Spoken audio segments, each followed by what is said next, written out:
Assalamualaikum warahmatullahi wabarakatuh. Alhamdulillahirabbil alamin. Allahumma shalli ala Muhammad wa ala ali Muhammad. Bersyukur kita kepada Allah Subhanahu wa taala, bersalawat kita kepada Rasulullah sallallahu alaihi wasallam.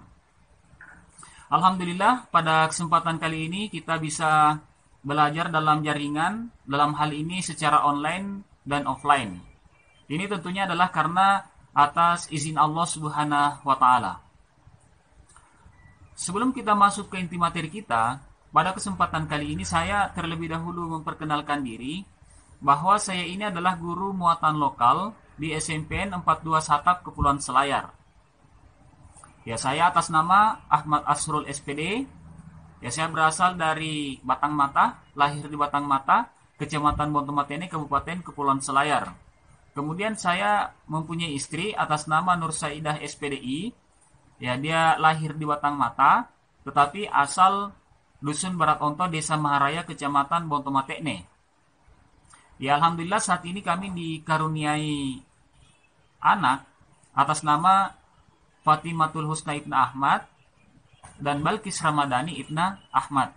Ya, semuanya alhamdulillah lahir di tempat yang sama, yaitu di Puskesmas Batang Mata. Jadi sama seperti saya dengan istri saya. Ya, kami lahir di Puskesmas Batang Mata. Saya kira itu sedikit tentang saya. Ya, selanjutnya ya kembali saya mengulangi bahwa ya kita akan belajar dalam jaringan, dalam hal ini secara online dan offline. Nah, adapun materi nantinya akan dibagikan dalam bentuk PDF, video dan link video di YouTube. Nah, kenapa saya bagikan dalam bentuk PDF? Karena tidak bisa kita pungkiri bahwa ada siswa yang mungkin saja kekurangan data. Ya, sehingga kemungkinan cuma bisa download file materi dalam bentuk PDF di WA. Atau bisa juga sebenarnya temannya saja yang download file PDF-nya di WA, kemudian dibagikan dalam melalui Bluetooth. Jadi bisa juga seperti itu. Nah, kalau dalam bentuk file PDF ini tidak membutuhkan data yang banyak. Ya, jadi siswa cukup membaca file PDF-nya. Kemudian yang kedua yaitu dalam bentuk video, Nah, ini tujuannya kalau misal siswa lebih suka menyimak, ya saya kira bagus juga kalau dalam bentuk video. Ya, jadi siswa cukup menyimak, tidak harus membaca file PDF-nya. Kenapa? Karena pada dasarnya muatan materi dalam bentuk PDF dengan muatan materi dalam bentuk video itu pada dasarnya sama. Ya, jadi pada dasarnya sama. Nah, kemudian kenapa saya bagikan link videonya di YouTube? Karena ya bisa saja mungkin siswa tidak mau download videonya. Ya, karena mungkin persoalan memori yang hampir penuh, atau mungkin siswa juga punya banyak data. Nah, kalau misal siswa punya banyak data, ya bisa cukup ya kunjungi link videonya di YouTube. Ya, saya kira seperti itu. Ya, dan tentunya juga ini bergantung ke jaringan. Nah, jadi saya kira seperti itu untuk filenya, ada bentuk PDF, ada bentuk video, kemudian link video di YouTube. Selanjutnya, di sini saya juga berharap adanya kerjasama dengan rekan kerja, dan tentunya ini adalah atas izin ya pimpinan. Saya kira seperti itu, dan insya Allah pimpinan pasti menyetujui. Ya, semua pimpinan instansi pasti menyetujui kalau kita kerjasama, kecuali dalam hal-hal yang memang ada aturan melarang kita untuk kerjasama. Nah, di samping itu, ya saya juga sangat berharap kepada orang tua siswa. Ya, saya sangat berharap kepada orang tua siswa, karena tidak bisa kita pungkiri bahwa ya orang tua siswa lah yang lebih banyak bersama dengan anaknya. Ya, kalau kami mungkin ya nanti siswa ke sekolah, ya baru kita ketemu. Atau mungkin ya kita ketemu ketika siswa kumpul tugas. Ya, ini menyangkut karena adanya larangan tatap muka di sekolah.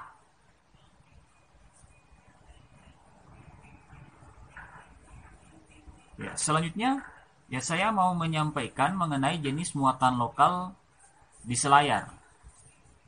Nah, jadi tentunya karena ini adalah lingkup daerah, ya tentunya ada muatan lokal yang kita pelajari, dan tentunya ini tidak boleh bertentangan dengan peraturan menteri dengan peraturan daerah. Jadi ada dasar kenapa kita mengajarkan muatan lokal. Nah, untuk Selayar, ya sejauh yang saya ketahui itu ada muatan lokal naungan Kesra. Kemudian ada muatan lokal naungan Dinas Pendidikan. Nah, kalau naungan Kesra, ya muatan lokal yang diajarkan yaitu muatan lokal baca tulis Al-Quran. Nah, ada perda tersendiri yang mengatur mengenai perda baca tulis Al-Quran. Nah, kemudian ada juga muatan lokal kesenian dan kebudayaan daerah. Nah, ini dalam naungan lingkup Dinas Pendidikan. Nah, setelah saya mempelajari aturan terkait mengenai perda, ya ternyata itu tidak bertentangan dengan peraturan Menteri Pendidikan dan Kebudayaan. Jadi tidak bertentangan. Pada dasarnya merujuk pada peraturan Menteri Pendidikan dan Kebudayaan. Ya, namun di sini ya perlu juga saya sampaikan bahwa baca tulis Al-Quran, sekalipun saya sampaikan ya setiap kali saya memberikan materi pelajaran, ya saya anggap ini hanya sebagai konsumsi rohani kita, dan saya anggap ini adalah hanya menyangkut hubungan kita dengan Allah Subhanahu wa Ta'ala. Jadi secara tidak langsung ya sebenarnya saya hanya ya sebagai mitra kerja dari guru baca tulis Al-Quran atau guru pendidikan agama Islam. Nah, kemudian yang akan saya angkat nantinya pada saat ujian semester khusus untuk muatan lokal lingkup Dinas Pendidikan, ya yang saya angkat tentunya yang berkaitan dengan materi kesenian dan kebudayaan daerah. Nah, jadi seperti itu. Jadi ini perlu juga dipahami oleh siswa, karena jangan sampai nanti pada saat ujian semester itu yang dipelajari oleh siswa, ya termasuk ulangan harian, jangan sampai yang dipelajari oleh siswa adalah mata pelajaran BTQ. Ya, tetapi yang harus dipelajari untuk menghadapi ulangan atau ujian semester yaitu muatan lokal, kesenian, dan kebudayaan daerah. Nah, untuk kesempatan kali ini, saya hanya akan mengulangi atau menyampaikan mengenai sejauh yang saya pahami mengenai mat tabi'i. Nah, jadi mat tabi'i ini adalah suatu mat yang kita baca dua harakat. Jadi, mat tabi'i itu dibaca dua harakat. Nah, contoh salama dengan salama. Nah, salama ini adalah khusus untuk la, di sini dibaca satu harakat. Nah, kemudian salama la di sini dibaca dua harakat karena la diikuti mat tabi'i, diikuti alif. Ya, jadi disebut dengan mat tabi'i, dibaca dua harakat. Nah, jadi yang pertama salama, yang kedua salama. Kemudian zaluma dengan zaluma. Nah, zaluma ini lu dibaca satu harakat karena lu tidak diikuti waw sukun. Ya, tidak diikuti waw sukun. Beda dengan zaluma, nah ini lu berharakat dhammah kemudian diikuti waw sukun. Nah, jadi seharusnya dicontoh itu ditulis semacam tanda koma di atas waw. Kemudian rohimu dengan rohimu. Nah, rohimu di sini ditulis ditulis berharakat kasrah, tidak diikuti ya sukun. Jadi dibaca satu harakat. Nah, kemudian rohimu hi di sini berharakat kasrah, kemudian diikuti ya sukun, makanya dibaca dua harakat. Rohimu. Saya kira itu saja untuk baca tulis Al-Quran, khususnya untuk mat tabi'i. Nah, selanjutnya, untuk video pembelajaran kali ini, ya perlu saya sampaikan bahwa video untuk kali ini saya sertakan semua kelas. Jadi, untuk video ya, kali ini, ya ini untuk siswa kelas 1, kelas 2, dan kelas 3. Atau, ya sekarang kita sebut kelas 7, kelas 8, dengan kelas 9. Ya, jadi seperti itu. Nah, adapun beban yang saya minta kepada siswa, di sini cuma beban mau membaca.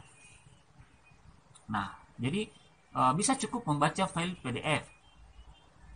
Beban yang kedua yaitu menyimak.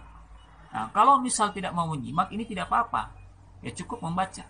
Jadi membaca saja dalam hati. Kalau sudah dipahami, saya kira itu sudah cukup.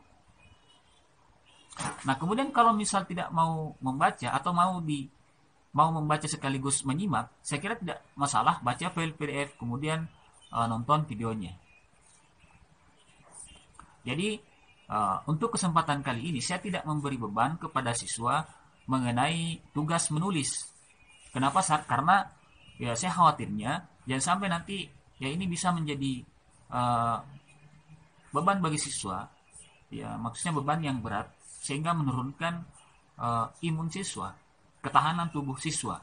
Dan saya khawatir jangan sampai ini kemudian menjadi pemicu ya siswa terkena ya penyakit yang saat ini ditakuti oleh banyak orang, yaitu ya COVID-19.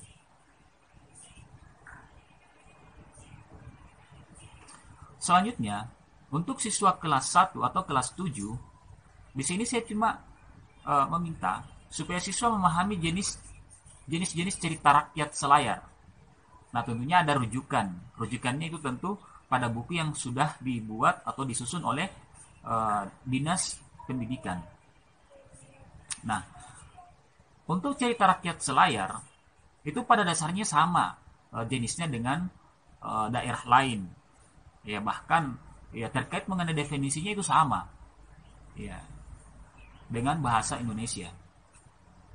Nah, untuk cerita rakyat selayar, itu ada 3. Yang pertama adalah legenda, kemudian ada dongeng, kemudian ada mite yang biasa juga disebut dengan mitos. Nah, jadi itulah ketiga jenis cerita rakyat. Nah, apa itu legenda? Legenda itu suatu cerita rakyat yang dianggap benar-benar terjadi, yang ceritanya dihubungkan dengan tokoh sejarah. Nah, serta dibumbui dengan keajaiban, kesaktian, dan keistimewaan tokohnya. Ya, jadi itu yang dimaksud dengan legenda. Kemudian ada yang disebut dengan dongeng. Nah, apa itu dongeng? Dongeng merupakan cerita yang tidak benar-benar terjadi, yang berisi tentang petualangan yang penuh dengan imajinasi, dan tidak masuk akal, dengan menampilkan situasi dan para tokoh yang luar biasa atau gaib. Nah, nantilah kita pelajari ya, kalau misalnya memang ada cerita tentang gurita yang besar di Bahu Duang, itu juga bisa diangkat ceritanya. Nanti kita telusuri itu masuk legenda, dongeng, atau mitos. Nah, yang ketiga, mite atau mitos.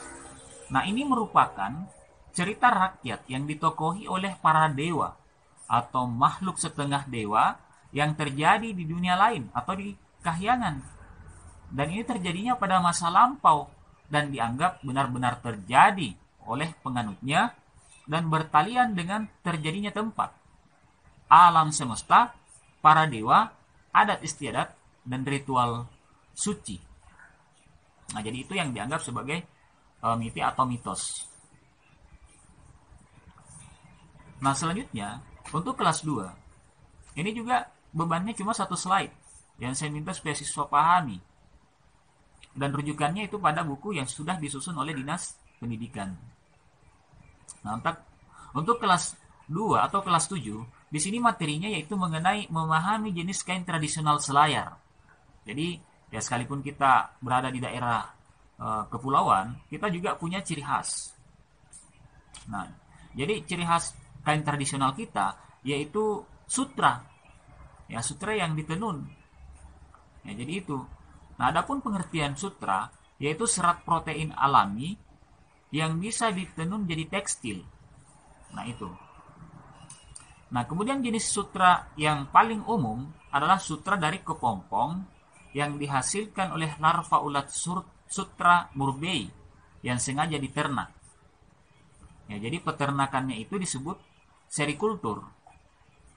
Nah, jadi ini ulatnya ini sengaja kita ternak ya supaya itu menghasilkan sutra.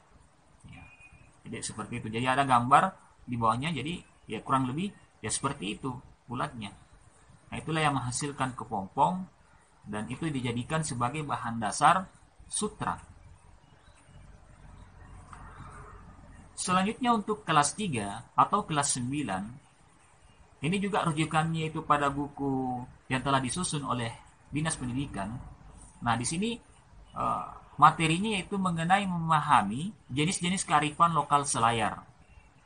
Nah, jadi kita berharap para siswa memahami jenis-jenis kearifan lokal Selayar. Nah, apa yang dimaksud dengan kearifan lokal? Ini merupakan perilaku hidup masyarakat lokal, maksudnya masyarakat Selayar, dalam berinteraksi dengan lingkungan tempat hidupnya secara arif, ya maksudnya secara bijaksana. Nah, jadi itu yang dimaksud dengan kearifan lokal. Jadi setiap tempat, waktu bisa saja berbeda. Ya misalnya di Selayar dengan di Goa itu beda dengan beda kearifan lokalnya.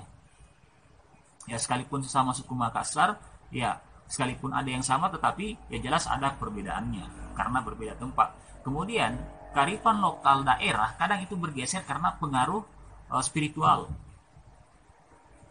Ya, jadi ya karena pengaruh spiritual. Karena kita ini adalah umat Rasulullah Shallallahu Alaihi Wasallam, jadi kemungkinan ada yang bergeser karena pengaruh spiritual.